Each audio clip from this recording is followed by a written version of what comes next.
চাওক 2014 চনৰ পৰাই উজনি অসম ফ'ৰলেন সম্প্ৰসাৰণৰ কাম আৰম্ভ হৈছিল, কিন্তু অতি দুখজনক কথা 2024 বা 10টা বছৰে ফ'ৰলেনৰ কাম সম্প্ৰসাৰণ কৰিব নোৱাৰাটো অসম চৰকাৰে হওক বা কেন্দ্ৰীয় চৰকাৰে এটা চৰম বিফলতা বুলি আমি ক'ব পাৰোঁ।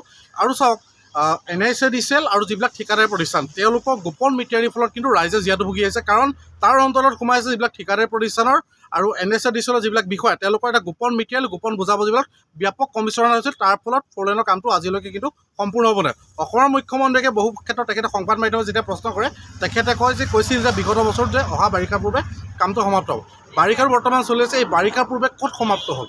আমি তেখেতলৈ প্ৰশ্ন কৰিব বিচাৰিছোঁ যে কোনটো বাৰিষাৰ পূৰ্বে ফ'ৰলেন সম্প্ৰসাৰণ সম্পূৰ্ণ হ'ব, এইটো এটা কোটিটকীয়া প্ৰশ্ন। আৰু লগতে আমি ক'ম যে কেন্দ্ৰীয় যিগৰাকী পথ পৰিবহণ মন্ত্ৰী নীতিন গাডকাৰী তেখেতে ভাৰতৰ বিভিন্ন ঠাইত বহু ৰাস্তা কাম কৰিছে, 6 লাইন হৈছে, এক্সপ্ৰেছ হাইৱে হৈছে, কিন্তু তাৰ ফলত 10টা বছৰে 37 চনৰ ৰাষ্ট্ৰীয় ঘাইপথ ফ'ৰলেন সম্প্ৰসাৰণৰ কাম সম্পূৰ্ণ কৰিব নোৱাৰাটো তেখেতৰ দিনৰ এটা চৰম বিফলতা বুলি ক'ব পাৰিম। আমি তেওঁক পুনৰবাৰ অনুৰোধ জনাব বিচাৰিছোঁ অতি সোনকালে তেখেতে এই ৰাস্তাটো নিজে পৰ্যবেক্ষণ কৰিবলৈ হওক, তেতিয়াহে আচলতে উপলব্ধি কৰিব পাৰিব যোৰহাটবাসী ৰাইজ বা শিৱসাগৰবাসী ৰাইজে ফ'ৰলেন সম্প্ৰসাৰণৰ কি জীয়াতু ভুগি আছে আৰু দৈনিক দুৰ্ঘটনা সংঘটিত ৰাইজে মৃত্যুমুখত পৰি আছে। এই বিষয়টো কিন্তু আজি এটা আচৰিত ঘটনা হৈছে। গতিকে আমি আশা কৰিম অতি সোনকালে ঠিকাদাৰী প্ৰতিষ্ঠানেই হওক বা NICDCL হওক যিবিলাক পথৰ যিবিলাক ডাইভাৰশ্যন থাকিব লাগে, যিবিলাক সাংঘাতিক চিহ্ন থাকিব, এইবিলাক সোনকালে দিয়াৰ ব্যৱস্থা কৰক, নহ'লে কিন্তু অনাগত দিনত ৰাইজে মৃত্যুমুখত পৰিব, এইটো খাটাং।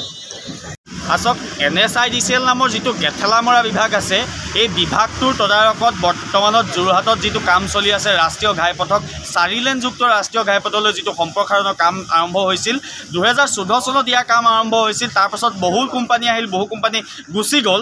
বৰ্তমান সময়ত 3 ভাগ কৰি পেলাই 3টা কোম্পানীক ইয়াৰ কাম দিয়া হৈছে, কিন্তু আচল অৰ্থত ইয়াত কোনো ধৰণৰ কাম আমি ভালদৰে দেখিবলৈ পোৱা নাই। মুখ্যমন্ত্ৰীগৰাকীয়ে সদায় কৈ থাকে যে এইটো বাৰিষাই হ'ব শেষ বাৰিষা। আচলতে মুখ্যমন্ত্ৰীগৰাকীয়ে কোনটো বাৰিষা শেষ বাৰিষা সেইটো কিন্তু আজিলৈকে স্পষ্ট ৰূপত তেখেতে জনাব নোৱাৰিলে।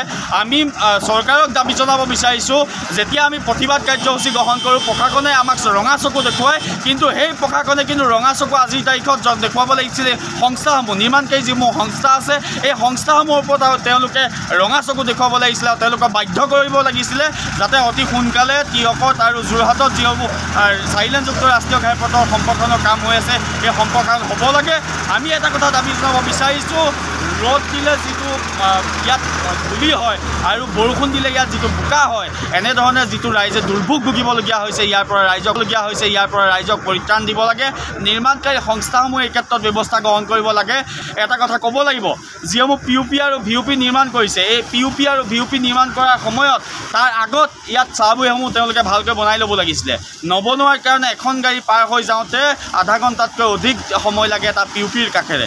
আৰু তাতকৈ অতি পৰিতাপৰ কথা, যিবোৰ ড্ৰেইন বনালে PUP আৰু VUPৰ দাঁতি যিবোৰ ড্ৰেইন আছে এই ড্ৰেইনসমূহে পানীবোৰ ওলাই যোৱাৰ কোনো বাট নাই। এই ক্ষেত্ৰত কিন্তু যিসমূহ বিভাগ আছে আৰু এই যিটো কেঁচাসমূহ আছে এটা গ্ৰহণ কৰিব লাগে, অন্যথা কিন্তু আমি ৰাইজৰ যুগত ভৱিষ্যতৰ দিনত তীব্ৰ আন্দোলন গঢ়ি তুলিবলৈ আমি বাধ্য হ'ম।